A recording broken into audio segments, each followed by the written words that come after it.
Hello दोस्तों, welcome to our YouTube channel technical with Tannu. तो इस वीडियो में हम बात करेंगे टाटा स्टील ट्रेड अप्रेंटिस का रिजल्ट आउट हो चुका है और इसके अबाउट में हम लोग डिस्कस करने वाले हैं कि एक्सपेक्टेड कट ऑफ क्या हुई थी एंड डॉक्यूमेंट की रिक्वायरमेंट क्या क्या होने वाली है। क्योंकि आप जब इंटरव्यू के लिए जाते हो तो इसमें डॉक्यूमेंट का जो प्रोसेस होता है वो काफ़ी ज़्यादा सीरियसली लिया जाता है। सो अगर आपका एक भी डॉक्यूमेंट मिसिंग होता है सो मे बी आपका सिलेक्शन रुक सकता है। सो उसके बारे में हम लोग बात करने वाले हैं और एक्सपेक्टेड कट ऑफ क्या रही थी उसके बारे में बात करेंगे। So before I am going to start this video, अगर आपने हमारे इस चैनल को सब्सक्राइब नहीं किया तो चैनल को सब्सक्राइब कर लीजिए एंड बेल आइकन को प्रेस कर लीजिए, जिससे मैं कोई भी वीडियो अपलोड करती हूँ तो उसका आपको नोटिफिकेशन सबसे पहले मिल जाएगा। एंड टेलीग्राम ग्रुप को ज्वाइन नहीं किया है तो इसका लिंक आपको डिस्क्रिप्शन बॉक्स में as well as comment box में पिन है, वहाँ से आप ज्वाइन कर सकते हो। तो चलिए वीडियो को स्टार्ट करते हैं। सो वीडियो को स्टार्ट करने से पहले मैं आपको बता दूं कि जैसा कि आपको पता है टाटा स्टील ट्रेड अप्रेंटिस का रिजल्ट आज आउट हो चुका है, जो कि 7 फेब को आउट हो चुका है। 17 फरवरी आज की डेट है और इस दिन रिजल्ट हमारा आउट हो चुका है, ठीक है। एंड बहुत सारे क्वेश्चन का डाउट था कि सबसे पहले जो क्वेश्चन का डाउट था उनका ये था कि उन्होंने 80+ क्वेश्चन अटैम्प्ट किए, 75+ क्वेश्चन अटैम्प्ट किए, फिर भी उनका सिलेक्शन नहीं हुआ। सो उसका क्या रीज़न हो सकता है। सो मैं आपको बताऊंगी। देखो मैंने ऑलरेडी बहुत सारे कैंडिडेट को सजेस्ट किया था कि देखो मैटर नहीं करता है कि आप कितने क्वेश्चन अटैम्प्ट कर रहे हो। टोटल 90 क्वेश्चन थे, जैसा कि आप जानते हो 90 क्वेश्चन थे एंड 270 मार्क्स का क्वेश्चन था। सो इसमें बात ये था कि अगर 90 में से आप 70 क्वेश्चन भी या 60 क्वेश्चन भी अटैम्प्ट करते हो तो ऑलमोस्ट आपके 180 मार्क्स आ जाते हैं, जो कि काफ़ी ज़्यादा है। सो मैं बताई थी कि अगर 150+ आप मार्क्स स्कोर करते हो तो आप थोड़ा सेफर साइड में रहोगे एंड अगर 180+ करते हो तो सिलेक्शन आपका होना ही वाला है, ये बहुत ज़्यादा चांसेस बन जाता है। तो बहुत सारे कैंडिडेट्स ने क्या किया होगा कि उन्होंने 70-80+ क्वेश्चन तो अटेम्प्ट किया, लेकिन उनमें से उनका क्या चला गया, नेगेटिव मार्किंग। यानी उनमें से उन्होंने बहुत ज़्यादा नेगेटिव मार्किंग दे दिया, जिसके कारण उनके कुछ क्वेश्चन गलत हो गए और जो सही क्वेश्चन भी था उससे भी मार्क्स डिडक्ट हो गया। सो इस रीज़न की वजह से उनका नेगेटिव मार्किंग में सिलेक्शन नहीं हो पाया। एंड बहुत सारे स्टूडेंट, एक ऐसे स्टूडेंट ने मेरे को मैसेज किया, उन्होंने कहा कि उन्होंने ज़्यादा क्वेश्चन अटैम्प्ट नहीं किया, लेकिन उन्होंने जितने भी क्वेश्चन अटैम्प्ट किया था उनका क्वेश्चन ऑलरेडी वो सब सही था, ठीक है। So the reason behind this, so I hope आपका ये डाउट क्लियर हो गया होगा इसमें। नेक्स्ट जो हम लोग बात करने वाले हैं वो है डॉक्यूमेंट वेरिफिकेशन। सो सबसे ज़्यादा जो मेन इंपॉर्टेंट टॉपिक है वो है डॉक्यूमेंट वेरिफिकेशन। उसके बाद इंटरव्यू का आपका प्रोसेस होता है। सो इंटरव्यू में क्या क्या क्वेश्चन पूछे जाते हैं, क्या क्वेश्चन होने वाला है, HR राउंड क्वेश्चन प्लस आपके सब्जेक्ट से क्या क्या क्वेश्चन होने वाला है, उसके बारे में हम भी बात करेंगे। लेकिन पहले हम बात कर ले डॉक्यूमेंट वेरिफिकेशन के लिए। सो मैं बता दूं, आप डॉक्यूमेंट वेरिफिकेशन को थोड़ा सीरियस ले लो, क्योंकि डॉक्यूमेंट वेरिफिकेशन में अगर आपके पास एक भी डॉक्यूमेंट अगर मिसिंग होता है तो इसमें क्या होता है, आपकी सिलेक्शन के जो प्रोसेस होता है वो रुक सकता है। सो जैसा कि 7 फेब को रिज़ल्ट आउट हो चुका है, सो आज से इनफैक्ट कुछ दिन बाद आपको मेल आ जाएगा इंटरव्यू के लिए। 10 to 15 डेज़ के अंडर में मेल आ जाएगा। 10 से 15 दिनों के बीच में आपको मेल आएगा इंटरव्यू के लिए। फिर इंटरव्यू के लिए आपको बुलाया जाएगा, उसमें मेंशन होगा डॉक्यूमेंट के लिए। लेकिन मैं पहले से इन्फॉर्म कर दूँ, क्योंकि मेरे को आइडिया हो चुका है क्या क्या डॉक्यूमेंट की रिक्वायरमेंट होती है। सो अगर आपके पास डॉक्यूमेंट नहीं भी होता है तो आप क्या कर सकते हो, 10 to 15 डेज़ में जितने भी रिक्वायर्ड डॉक्यूमेंट होती है वो बन जाती है आसानी से। सो आप उनको ईजिली बनवा सकते हो। सो जो पहला जो हमारा डॉक्यूमेंट्स है वो है डोमिसाइल सर्टिफिकेट, ठीक है। डोमिसाइल सर्टिफिकेट बहुत ही ज़्यादा इंपॉर्टेंट है। अगर आप झारखंड से बिलोंग करते हो तो आपका डोमिसाइल सर्टिफिकेट होना ही चाहिए, ठीक है। मतलब अगर आप झारखंड के निवासी हैं तो आपका डोमिसाइल सर्टिफिकेट होना चाहिए। अगर आपका डोमिसाइल सर्टिफिकेट नहीं है तो मे भी आपका सिलेक्शन रुक सकता है। सो अगर आपके पास डोमिसाइल सर्टिफिकेट नहीं है तो आप इसको बनवा लीजिए। एंड बहुत सारे कैंडिडेट्स का ये भी डाउट्स होगा कि कौन सा डोमिसाइल सर्टिफिकेट बनवाएं। तो मैं बता दूं, डोमिसाइल सर्टिफिकेट होता है, एक आपका स्टेट का होता है। सो आप स्टेट लेवल पे अपना बनवा सकते हो। DC, बहुत कोई DC का सर्टिफिकेट बनवाते हैं, यानी डोमिसाइल सर्टिफिकेट DC के थ्रू बनवाते हैं। एंड SDO यानी अपने ब्लॉक से भी आप बनवा सकते हो। कोई भी आपका डोमिसाइल सर्टिफिकेट चलता है। सो आप कोई भी डोमिसाइल सर्टिफिकेट बनवा सकते हो। ऐसा नहीं है कि अगर आप DC से बनवाएंगे तो इनकी वैल्यू ज़्यादा होगी एंड SDO से बनवाते हो तो इनकी वैल्यू कम होती है। सो अगर जिनके पास भी डोमिसाइल सर्टिफिकेट नहीं है या अगर जिनके पास है और एक्सपायर हो चुका है, क्योंकि आपको पता है हर ईयर रिन्यू करवाना पड़ता है, तो आप उसको जाके रिन्यू करवा सकते हैं, या जिनके पास नहीं वो जाकर बनवा सकते हैं, ठीक है। नेक्स्ट जो हमारा डोमिसाइल है, मैं बता दूँ डोमिसाइल जो है आप ऑनलाइन अप्लाई भी कर सकते हैं, ऑनलाइन डोमिसाइल भी वैलिड है, ठीक है। सो नेक्स्ट है हमारा कास्ट सर्टिफिकेट, ठीक है। सो जो भी ओबीसी एसटी एससी कैंडिडेट्स हैं, ओबीसी एसटी एससी कैंडिडेट्स हैं, उनको कास्ट सर्टिफिकेट की रिक्वायरमेंट होती है, ठीक है। क्योंकि आपने वहाँ पर मेंशन करा होगा ओबीसी एसटी एससी जो भी है, ठीक है, वहाँ पर तो इन इन इन इन्हें कास्ट सर्टिफिकेट की रिक्वायरमेंट होती है। वहाँ पर आपका कास्ट सर्टिफिकेट चेक किया जाता है, उस बेसिस पे आपका जो भी रिजर्वेशन होता है इन वो आपको प्रोवाइड किया जाता है। सो अगर आपके पास कास्ट सर्टिफिकेट नहीं होता है तो आपका सिलेक्शन प्रोसेस जो होता है वो जनरल के थ्रू होता है। लेकिन अगर आपने फॉर्म फिलअप के टाइम में अपना कास्ट मेंशन किया है, कास्ट मेंशन जनरल नहीं किया है, तो आपको कास्ट सर्टिफिकेट की रिक्वायरमेंट होगी, तो आप कास्ट सर्टिफिकेट बनवा सकते हो, ठीक है। कहीं से भी जाकर बनवा सकते हो, एसडीओ के थ्रू या डीसी के थ्रू आप जाके बनवा सकते हैं। आप इनको ऑनलाइन अप्लाई कर दीजिएगा, 7 to 15 डेज़ में आ जाएगा। क्योंकि अगर आप आज अप्लाई नहीं करते हो, अगर आपके पास कास्ट सर्टिफिकेट नहीं होता है तो आपका सिलेक्शन का प्रोसेस रुक जाएगा।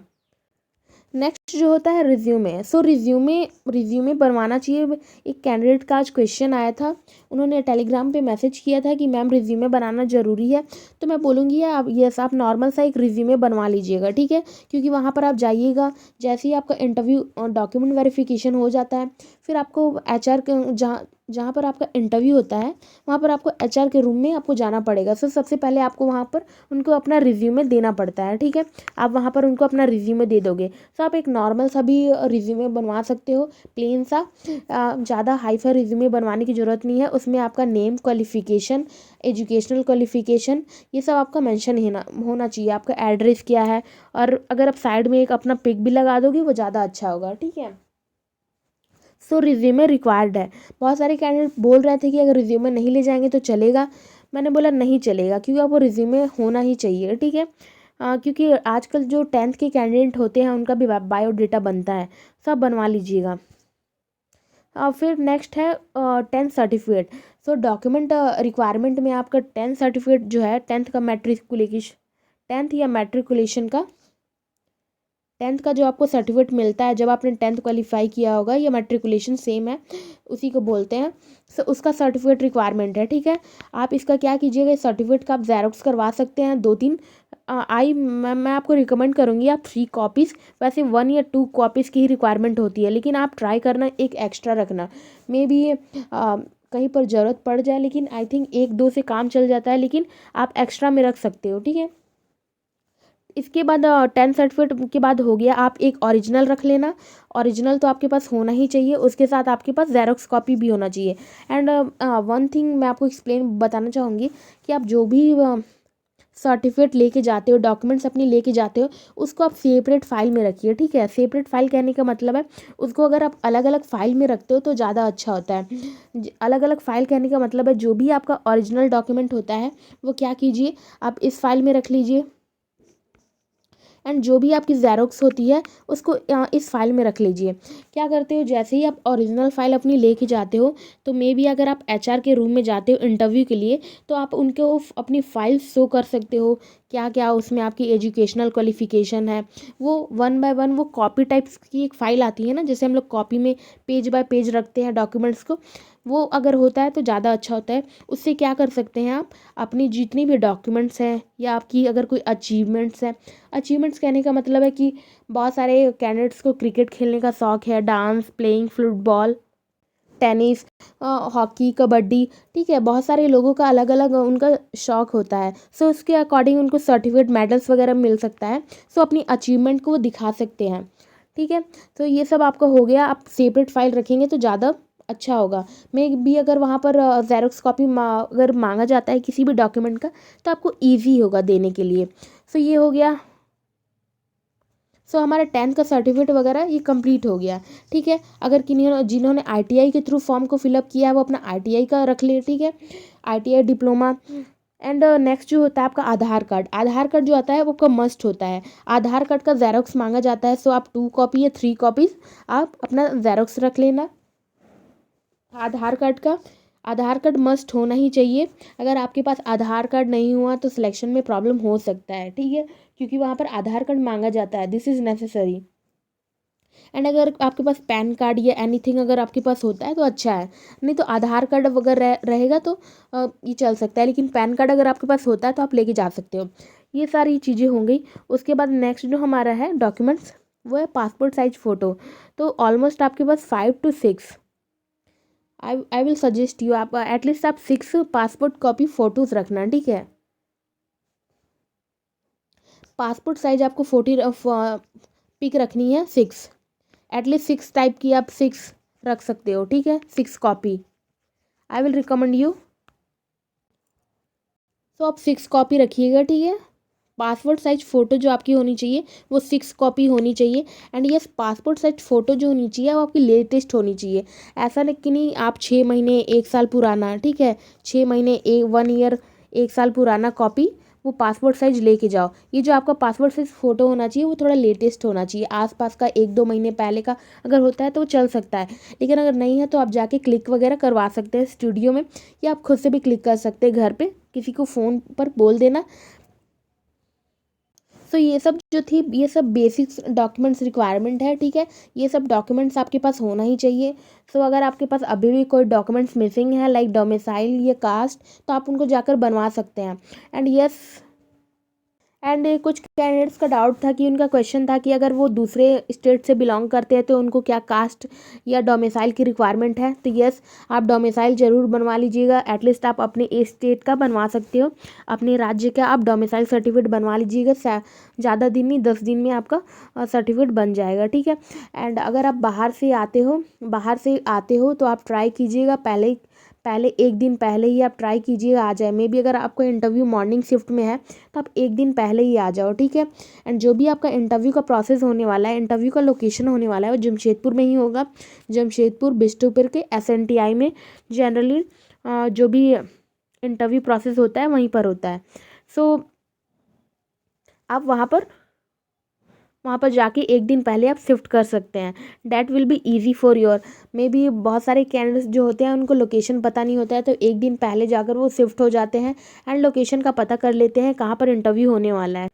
सो आई होप आपको डॉक्यूमेंट्स के बारे में जितना भी चीज़ें हैं वो समझ में आ गया होगा। एंड मे बी अगर इंटरव्यू से पहले भी आपके पास एक मेल आएगा जिसमें से मिनिमम जो डॉक्यूमेंट्स है, मिनिमम डॉक्यूमेंट्स रिक्वायरमेंट है, वहाँ पर मैसेज में आपकी आ जाएगी। देन उसके बारे में भी हम लोग बात कर लेंगे, लेकिन अभी फ़िलहाल इतने डॉक्यूमेंट्स जो है वो आपके लिए रिक्वायर्ड है, ठीक है। एंड बहुत सारे कैंडिडेट्स का क्वेश्चन था कि इंटरव्यू के क्वेश्चन, तो यस, इंटरव्यू के क्वेश्चन भी उसके भी वीडियोस अपलोड हो जाएंगे, लेकिन सबसे बेसिक्स जो है पहले आप अपना रिज्यूमे बनवा लेना, ठीक है।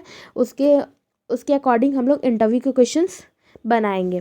सो आई होप आपको ये वीडियो अच्छी लगी है। वीडियो अच्छी लगी है तो वीडियो को लाइक्स करें और हमारे चैनल को सब्सक्राइब करना ना भूलें।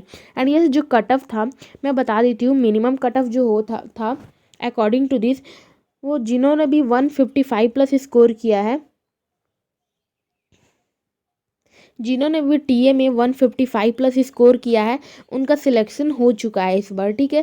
क्योंकि इस बार का कट ऑफ ज़्यादा नहीं गया था इस बार, क्योंकि कुछ कैंडिडेट्स ऐसे भी थे जिन्होंने 60 या 65+ क्वेश्चन किया और उनका भी सिलेक्शन हो चुका है।